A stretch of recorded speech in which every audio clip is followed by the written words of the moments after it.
Vinewood's oldest and least pleasurable tour company. Forget the rest, go with the least. See all the best sights in Vinewood, like where famous people shit. Get your tickets now. Hey, honey, what you doing? Nothing, just doing my daily walk. Vinewood Star Tours leaving now. Last chance. See hedges in front of Star's homes.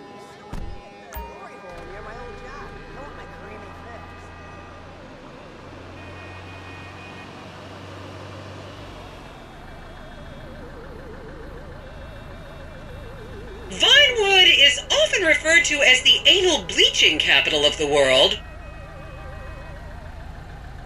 Now, I want you all looking studious for the photos, okay?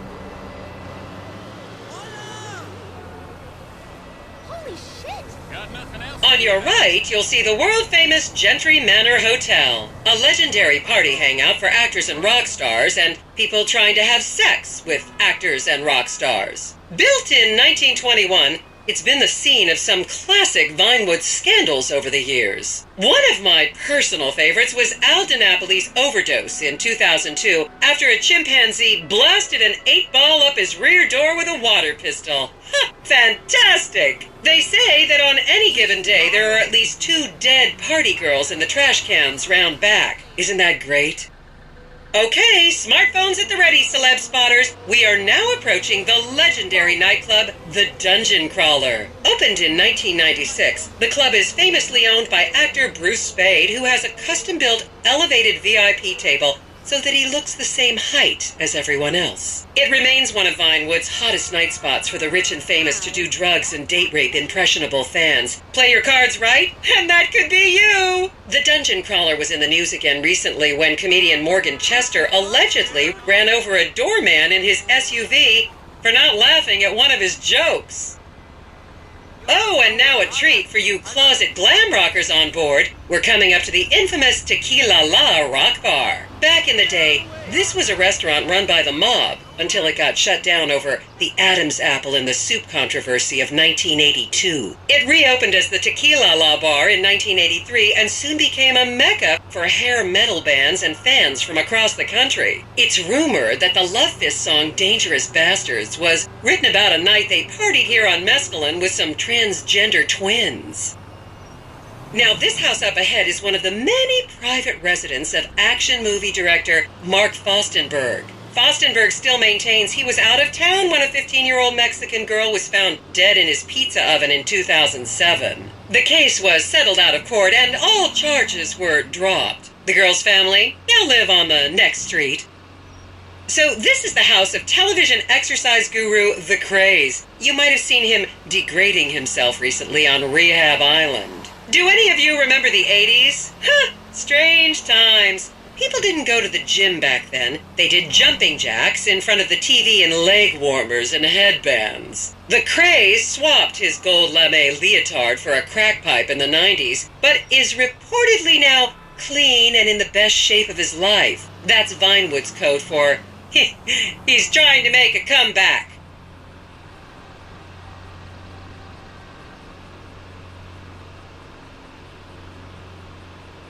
This is the home of celebrity wild child Martha Term. Daughter of 70s comedy star Joni Term, Martha spent her teens partying on booze, her early 20s partying on coke, and her mid-20s staring at her shoes on heroin. Her tell-all autobiography about the difficulties of growing up really rich in Vinewood only sold 30 copies last year.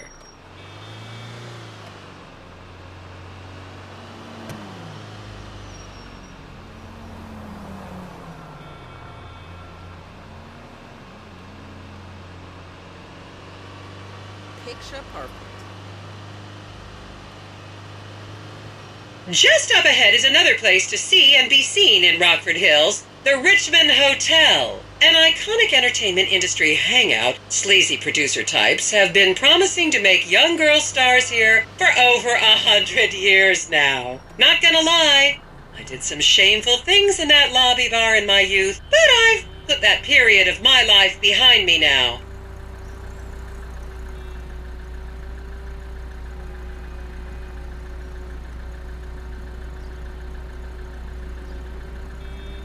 I should remind you this is a no-smoking bus. Unless, of course, it's medical marijuana, then you're all right.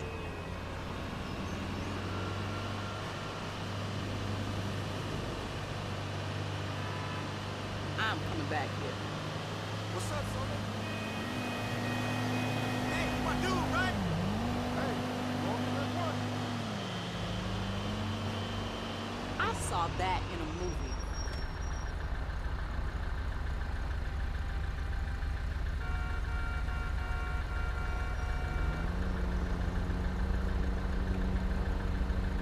What a lot of traffic!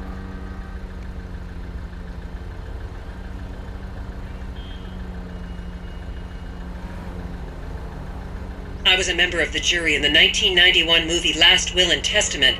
They cut my line.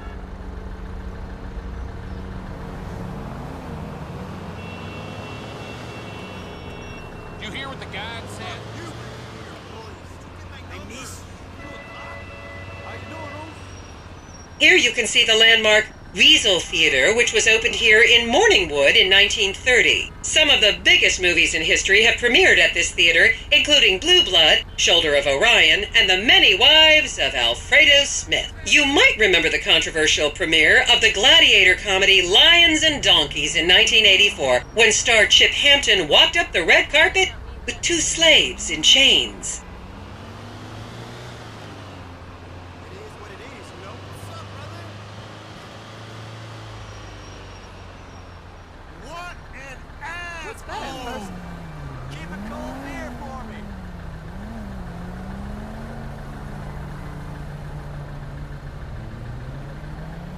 That is beautiful.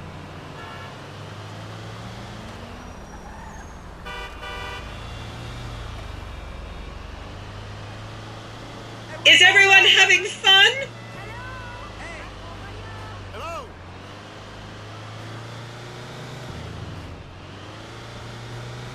What a sight.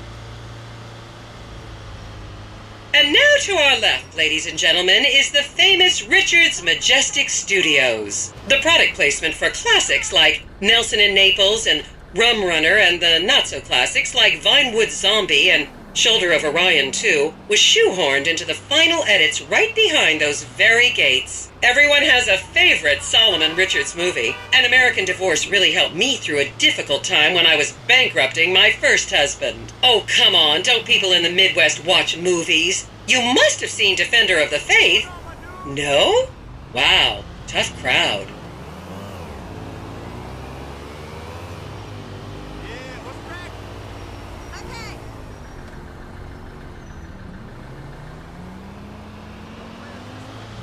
Aren't the colors pretty?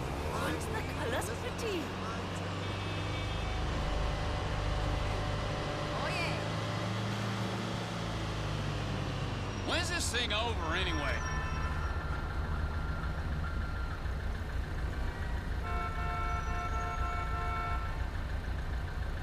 Count yourselves lucky, my prescription just got renewed this morning. It's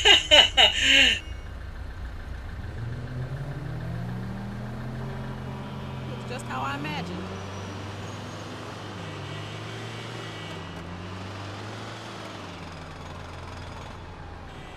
Yo, what's up? We have to come back here. Hey, what's going on?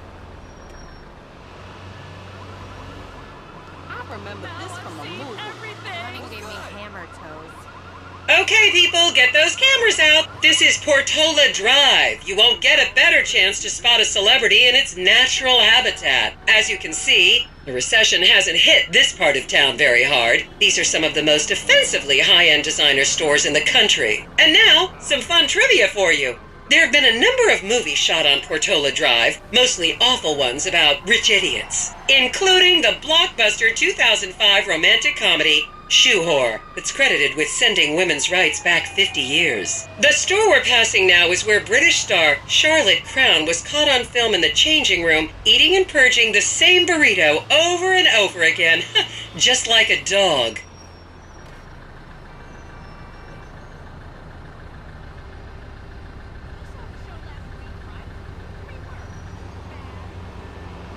Just up ahead on the right is where Delancey Medua's septum fell out after a ketamine party.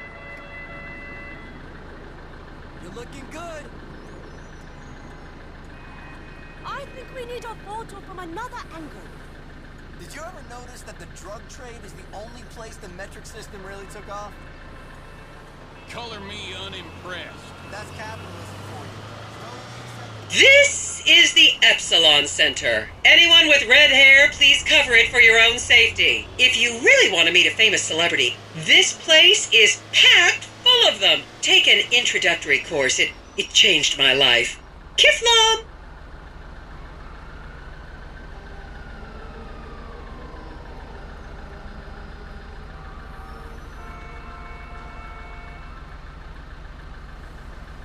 I saw that in a movie.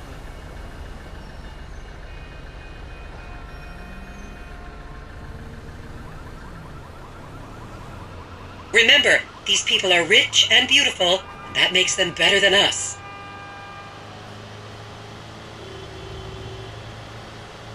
I'm coming back here. Holy shit. How's things, friend? Looks just how I imagined. Totally heard about that. Fish? You see all the plastic women?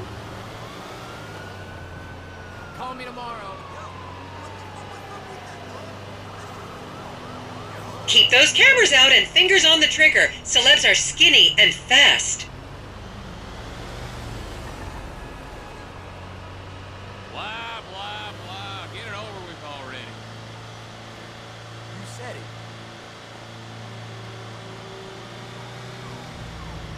We have to come back here.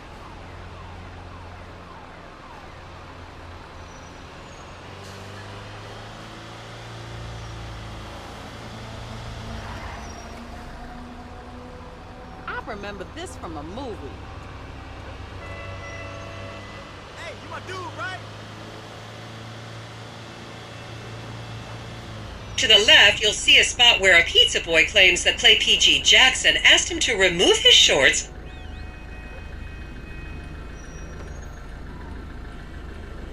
I saw that in a movie.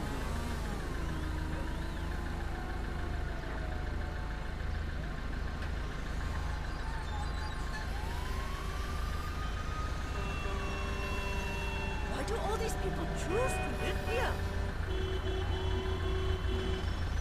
Come on, people. You're killing me.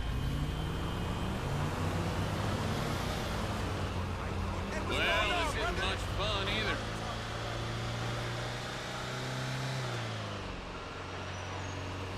And here is City Hall. This is where the mayor's office is, if any of you care. You might recognize this building from the 20-minute final dogfight to save Earth in the movie Invasion Los Santos.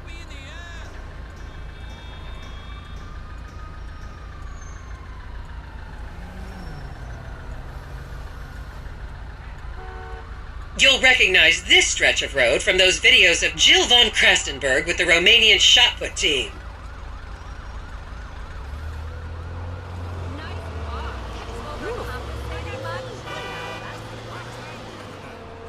That you did too.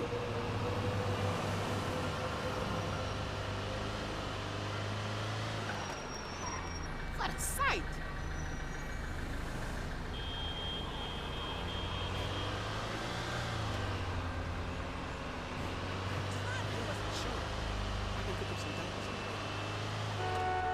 Check that off the list.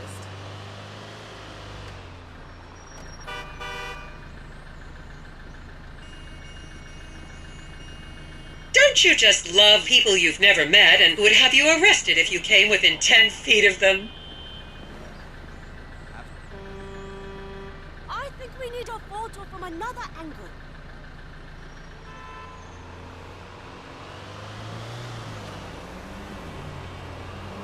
That's fucked up. Color me unimpressed. My new website covers all three of my career. Okay, is it just me?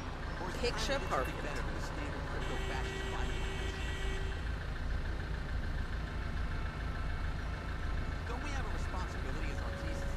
please refrain from taking photos of ethnic minorities. They could be gang members.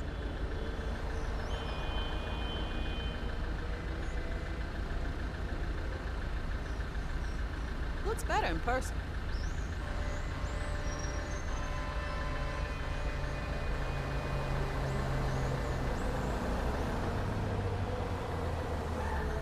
That is beautiful.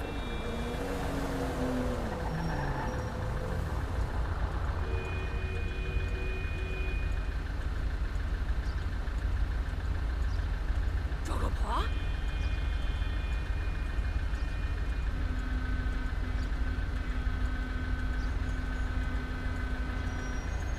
The next corner is where actor Scott Stevens famously prolapsed after a failed party trick. Big fucking deal. Who cares?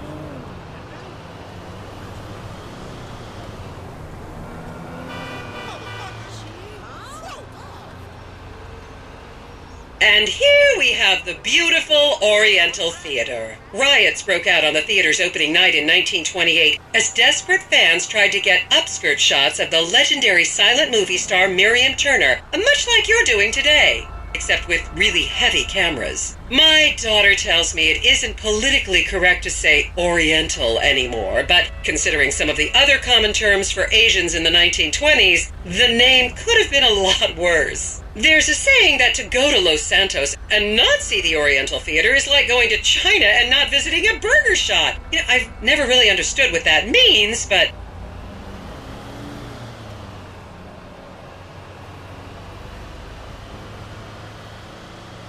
Hey, man, what's up? And here we are, back on the strip. As they say in Vinewood, that's a wrap, folks. I hope I managed to take your minds off the economic downturn for just a little while. I'd like to remind any Europeans that 1%